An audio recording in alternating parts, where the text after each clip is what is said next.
ہے کہ پاکستان تحریک انصاف اپنے پلان اے سے پلان بی پہ آ چکی ہے۔ پلان اے جو پی ٹی آئی کی جانب سے ترتیب دیا گیا اسے ترک کر کے اب تحریک انصاف نے نیا پلان بی کیا تیار کیا ہے۔ اس پلان بی کے جو تفصیلات ہیں وہ آپ کی خدمت میں پیش کریں گے، اور پھر اسی خبر میں آپ ناظرین کو یہ بھی بتائیں گے کہ کھلبلی کس بات پہ مچی ہوئی ہے۔ اور دوسری خبر ایران اسرائیل جنگ سے متعلق ہے۔ ایک بڑی ڈیولپمنٹ سامنے آئی ہے، آلدو کہ ایران کی طرف سے امریکہ کی طرف سے جو بیانات دیے جا رہے ہیں وہ بڑے تند و تیز نوعیت کے ہیں، لیکن جو ڈیولپمنٹ سامنے آئی ہے اس کی روشنی میں یہ کہا جا رہا ہے کہ اگلے 48 گھنٹے جو ہیں وہ بڑے اہم ہیں۔ کیا یہ جو کنٹروورسی ہے، جو کشیدگی ہے، اگلے 48 گھنٹوں میں اس کے خاتمے سے متعلق کوئی بڑی ڈیولپمنٹ ہونے جا رہی ہے، کوئی بڑی خبر سامنے آ سکتی ہے؟ اس کی تفصیلات بھی آگے چل کے آپ ناظرین کی خدمت میں پیش کریں گے، لیکن پروگرام کا آغاز کرنے سے پہلے آپ سے درخواست کریں گے کہ چینل کو سبسکرائب کر لیں، بیل آئیکن کا بٹن پریس کریں، ویڈیو پسند آئے تو اسے لائک اور شیئر ضرور کیجیے گا۔ ناظرین، تحریک انصاف سے جڑی پلان بی کی خبر کی جو ڈیٹیلز ہیں، ان تفصیلات پہ آنے سے پہلے دو مختصر سی عدالتی خبریں، ان کی تفصیلات آپ کی خدمت میں پیش کریں گے۔ ایک ناظرین، آپ کو یاد ہوگا کہ آج سے کوئی 8-9 سال پہلے سندھ میں تہر قتل کا ایک واقعہ پیش آیا جسے رباب چانڈیوں کیس کا نام دیا گیا۔ اب یہ نوجوان بچی تھی جس کے والد کو، جس کے چچا کو، جس کے دادا کو جو ہے وہ قتل کر دیا گیا تھا فائرنگ کر کے، لیکن اس رباب بچی کو انصاف نہیں ملا، اس لڑکی کو، اور یہ ننگے پاؤں جو ہے وہ عدالتوں میں جاتی تھی۔ سپریم کورٹ نے بھی اس معاملے کا نوٹس لیا۔ اس کے بعد ہوا یہ کہ جو دادو کی کرمنل ماڈل کورٹ تھی، اس ماڈل کورٹ نے اے ٹی سی قانون کے تحت جو ایف آئی آر درج کی گئی، جس میں 8 ملزمان تھے، 2 منتخب ایم پی اے تھے سندھ اسمبلی کے، 6 دیگر ملزمان تھے، 4 ملزمان گرفتار ہوئے، 4 ملزمان جو ہے وہ گرفتار نہ ہو سکے۔ تو اے ٹی سی عدالت ماڈل کورٹ نے اس کیس کا جو ٹرائل ہے وہ کنکلوڈ کرنے کے بعد فیصلہ محفوظ کیا تھا۔ آج محفوظ کیے گئے اس تحریر قتل کا جو فیصلہ تھا وہ عدالت کی جانب سے اناؤنس کر دیا گیا۔ اب فیصلہ کیا سامنے آیا ہے؟ فیصلہ یہ سامنے آیا ہے کہ A T C criminal model court کی طرف سے تمام ملزمان کو بری کر دیا گیا ہے، اور اب اس فیصلے کے خلاف رباب جو ہے وہ ہائی کورٹ میں، سندھ ہائی کورٹ میں اپیل دائر کر سکتے ہیں۔ لیکن سوال یہ پیدا ہو رہا ہے کہ آخر وجہ کیا بنی کہ 3 لوگوں کا قتل ہوا، لیکن عدالت اس نتیجے پہ پہنچی کہ تمام ملزمان کو عدالت کی جانب سے بری کر دیا گیا۔ یہ ناظرین، ہم فوجداری مقدمات میں اکثر یہ دیکھتے ہیں کہ کچھ ایسے سکمز ہوتے ہیں، کچھ ایسے لکوناز ہوتے ہیں جس کی بنیاد پہ عدالت جو ہے وہ ملزمان کو نہ صرف بری کر دیتی ہے بلکہ عدالت یہ بھی ڈکلیئر کرتی ہے کہ چونکہ استغاثہ ملزمان کے خلاف جو شواہد تھے وہ شواہد ناقابل تردید نہیں تھے، وہ جو شواہد تھے وہ فول پروف نہیں تھے، تو لہٰذا ملزمان کے خلاف جو کیس ہے وہ ثابت نہیں ہوتا، تو عدالت ان کو جو ہے وہ بری کرنے کا حکم صادر فرما دیتی ہے۔ تو یہ کرمنل ہمارا جو لاء ہے اس کے اندر جو سکم موجود ہیں، ان سکم کو دور کرنے کی ضرورت ہے، جس کے نتیجے میں آپ کے سامنے ہے کہ تحریر قتل کے جو ملزمان ہیں وہ تمام کے تمام عدالت نے جو ہے وہ بری کر دیے۔ تو ظاہر سی بات ہے اس فیصلے کو نہ ڈائجسٹ کیا جائے گا، نہ اس کو ایکسیپٹ کیا جائے گا، اور اس فیصلے کے خلاف جو مدعی ہیں، جو شکایت کنندہ ہیں، رباب ہیں، ان کی طرف سے ڈیفینیٹلی اسے سندھ ہائی کورٹ میں چیلنج کیا جائے گا۔ ایک اور مقدمہ جس کی آج اسلام آباد کی ڈسٹرکٹ عدالت میں سماعت ہوئی ہے، وہ مقدمہ ہے خاور مانیکا پہ تشدد کا۔ اب اس میں بھی اے ٹی سی کی دفعات لگی ہیں، جج طاہر باز سپرا صاحب نے سماعت کی ہے، لیکن آج کی سماعت میں جو ملزم ہیں خاور مانیکا پہ مبینہ تشدد کے، فتح اللہ برقی، جن کا تعلق پاکستان تحریک انصاف سے ہے، اور یہ وکیل رہنما پاکستان تحریک انصاف کے فتح اللہ برقی صاحب جو ہیں، یہ آپ کو اکثر و بیشتر جو ہے وہ وزیر اعلیٰ خیبر پختونخوا سہیل افریدی کے ساتھ، اور جو منسٹر ہیں خیبر پختونخوا کے مینا خان کے ساتھ دیکھے جاتے ہیں، لیکن آج عدالت میں پیش نہ ہونے پہ ان کے اریسٹ وارنٹ عدالت کی جانب سے جاری کر دیے گئے ہیں کہ ملزم فتح اللہ برقی کو آئندہ سماعت پہ پولیس گرفتار کر کے عدالت میں پیش کرے۔ باقی Rawalpindi A T C court میں جی ایچ کیو راولپنڈی حملہ کیس کی جو سماعت ہے اسے 13 اپریل تک کسی عدالتی کارروائی کے بغیر ملتوی کر دیا گیا ہے۔ اب ناظرین، بات کر لیتے ہیں پاکستان تحریک انصاف کے پلان بی کی، لیکن پلان بی کی ڈیٹیل پہ آنے سے پہلے پلان اے کیا تھا اس کی تفصیلات بھی آپ ناظرین کے لیے جاننا ضروری ہیں۔ ناظرین، کل اتوار کے دن جو سہیل افریدی صاحب خیبر پختونخوا کے وزیر اعلیٰ نے پریس کانفرنس کی اسلام آباد میں خیبر پختونخوا ہاؤس میں، اس میں سہیل افریدی صاحب نے کہا کہ عمران خان صاحب کی رہائی کے لیے جو احتجاج کا آپشن ہے اس آپشن کو ایکسرسائز کیا جائے گا، اور آئندہ کے لیے عمران خان صاحب کی رہائی کے لیے ہماری حکمت عملی کیا ہوگی، یہ حکمت عملی جو دیگر سیاسی جماعتیں ہیں اپوزیشن اتحاد میں، ان کے ساتھ مشاورت کے ساتھ یہ حکمت عملی تیار کی جائے گی، اور پاکستان تحریک انصاف کے کارکنان اس احتجاج کے آپشن کے لیے کہ احتجاج کے ذریعے خان صاحب کی رہائی کا راستہ بنایا جائے، اس آپشن کے لیے تحریک انصاف کے کارکنان تیار ہیں۔ اب یہ کل سہیل افریدی صاحب کہہ رہے تھے، لیکن آج جو ایک رپورٹ سامنے آئی ہے اس رپورٹ میں ایک اور ہی کہانی بیان کی گئی ہے، اور وہ کہانی کیا ہے کہ جو ریلیز فورس تشکیل دینے کا فیصلہ جناب سہیل افریدی صاحب نے کیا تھا، یہ آپشن تحریک انصاف کی قیادت کی طرف سے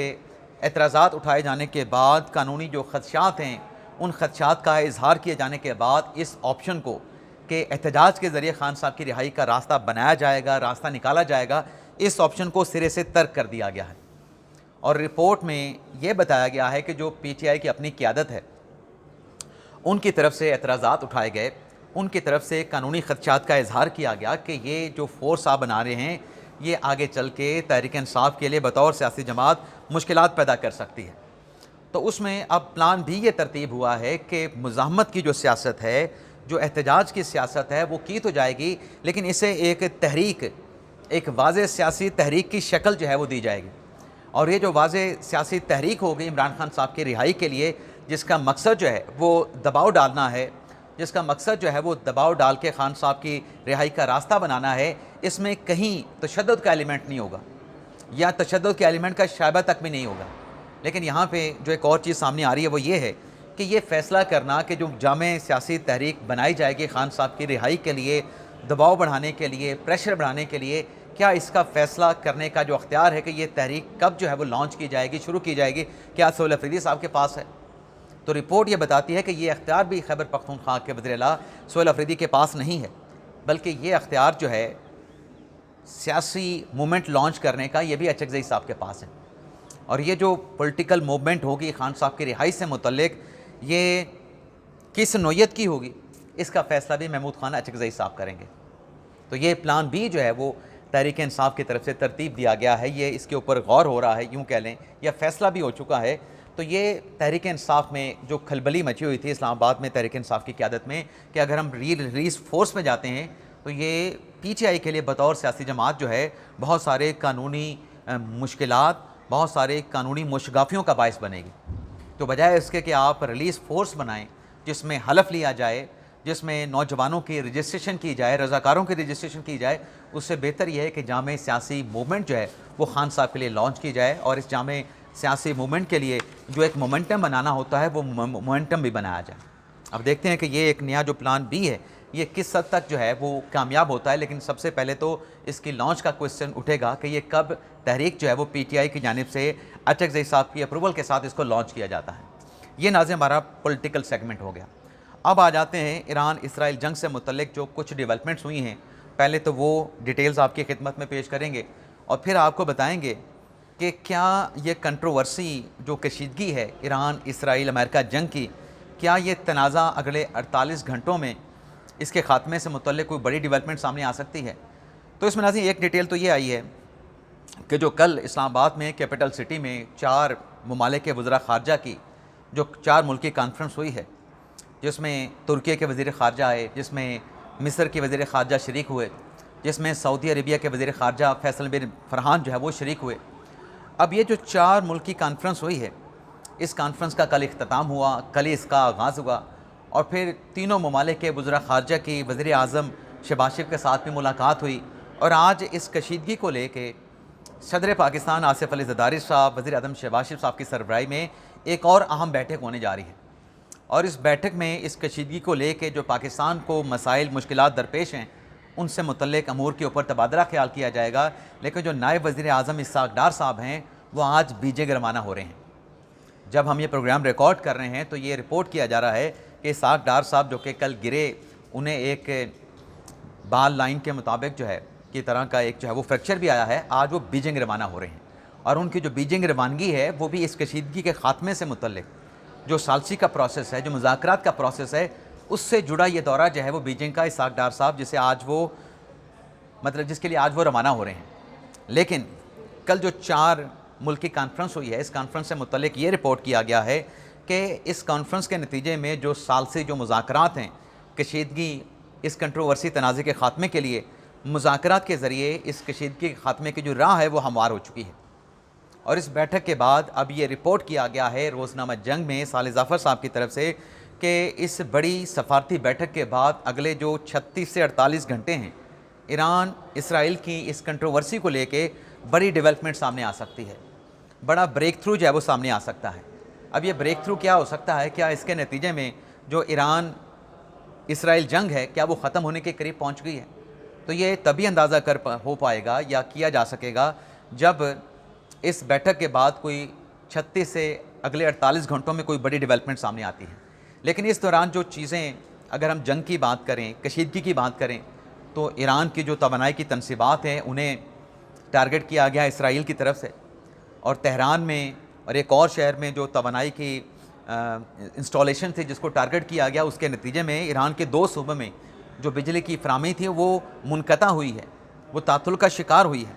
اور دوسری طرف جو صدر ٹرمپ ہیں ان کی طرف سے یہ بیان دیا گیا کہ مذاکرات پہ پیش رفت تو ہو رہی ہے، لیکن امریکہ جو ایران کا توانائی کا جو جزیرہ ہے خارج، اس پہ قبضہ کر سکتا ہے، اور صدر ٹرمپ کی طرف سے کہا گیا کہ یہ قبضہ کرنا اس جزیرے پہ، خارج جزیرے پہ، امریکہ کے لیے کوئی مشکل ٹاسک نہیں ہے، بڑی آسانی کے ساتھ امریکہ اس جزیرے پہ قبضہ کر سکتا ہے۔ لیکن دوسری طرف برطانیہ جو رپورٹ کر رہا ہے کہ امریکہ کا ایک پلان یہ بھی ہے کہ جو ایران کے پاس افزود شدہ جو یورینیم ہے، امریکہ اس کو اپنے قبضے میں لینے کا ایک پلان جو ہے وہ امریکہ ٹرمپ انتظامیہ کے پاس موجود ہے۔ لیکن یہ افزود شدہ جو یورینیم ہے اس کو اپنے قبضے میں امریکہ کا لینے کا جو مشن، جو پلان ہے، یہ بہت زیادہ پیچیدہ بھی ہے اور یہ مشن بہت زیادہ خطرناک بھی ہے۔ اور ابھی تک برطانوی میڈیا کے مطابق جو رپورٹ کیا گیا ہے کہ اس مشن کی کہ امریکہ کی جو زمینی فورسز ہیں وہ ایران میں اتریں اور جو 1000 کلو گرام کی جو افزودہ یورینیم ہے اسے امریکہ اپنے قبضے میں لے لے، اور پھر وہاں سے جو امریکن جو زمینی فورس ہے اس کا انخلاء ہو جائے، جو فورس ہے زمینی امریکہ کی وہ ایران سے نکل جائے۔ تو یہ بڑا خطرناک مشن ہے، اور اس مشن کے لیے تاحال جو ہے صدر ٹرمپ کی طرف سے کوئی منظوری یا حتمی فیصلہ جو ہے وہ سامنے نہیں آیا ہے۔ البتہ اس کشیدگی کو لے کے جن خدشات کا اظہار عالمی مارکیٹ میں کیا جا رہا ہے کہ اگر جلد اس کنٹروورسی کا تنازع کا خاتمہ نہیں ہوتا تو جو پیٹرولیم مصنوعات کی قیمتیں ہیں وہ $200 فی بیرل تک جا سکتی ہیں، اور اگر ناظرین ایسا ہوتا ہے کہ پیٹرولیم مصنوعات کی قیمتیں $200 فی بیرل تک گئیں تو یہ نہ صرف خطے کے لیے بلکہ عالمی جو معیشت ہے اس کے لیے تباہی کی ایک بہت بڑی خبر ہوگی۔ $200 تک پیٹرولیم مصنوعات کا جانا پر بیرل تک یہ دنیا کی معیشت کے لیے تباہی کے مترادف ہوگا۔ تو یہ تھی ناظرین ہماری اب تک کی اپڈیٹس۔ آپ سے اجازت چاہتے ہیں، اور جو اجلاس آج پاکستان کی اعلیٰ عسکری قیادت کا، سیاسی قیادت کا، صدر آصف علی زرداری صاحب، وزیر اعظم شہباز شریف صاحب کی صدارت میں ہونے جا رہا ہے، جس میں بتایا گیا ہے، جو رپورٹ ہوا ہے کہ فیلڈ مارشل صاحب عسکری قیادت وہ بھی شریک ہوں گے، اور بھی جو اہم عسکری عہدیداران ہیں وہ بھی شریک ہوں گے، قومی سلامتی کے مشیر بھی شریک ہوں گے۔ تو اس اجلاس میں کنٹروورسی سے جو پاکستان پہ پڑنے والے جو منفی اثرات ہیں اس سے نپٹنا کیسے ہے، اس اجلاس میں کیا فیصلہ ہوتا ہے، کیا پاکستان جو ہے وہ سمارٹ لاک ڈاؤن کی طرف جاتا ہے یا کچھ اور کوئی فیصلہ سامنے آتا ہے، تو اس کی ڈیٹیل نیکسٹ ولاگ میں آپ کے ساتھ ہم شیئر کریں گے۔ کچھ کورٹس میں آج عمران خان صاحب کے مقدمات کی سماعت بھی ہے، GHQ راولپنڈی حملہ کیس کے علاوہ علیمہ خان صاحبہ کا مقدمہ بھی ہے 26 نومبر کا، جس کی آج ATC عدالت راولپنڈی میں سماعت ہونا ہے۔ تو ان کیسز کی جو کورٹ پروسیڈنگ ہے ان کی تفصیلات پھر نیکسٹ ولاگ میں آپ ناظرین کے ساتھ ہم شیئر کریں گے۔ تو اب تک کے ناظرین اتنا ہی، آپ سے اجازت چاہتے ہیں۔ اللہ تعالیٰ ہم سب کا حامی ناصر ہو۔ اپنی ڈھیر ساری دعاؤں میں یاد رکھیے گا۔ پاکستان زندہ باد۔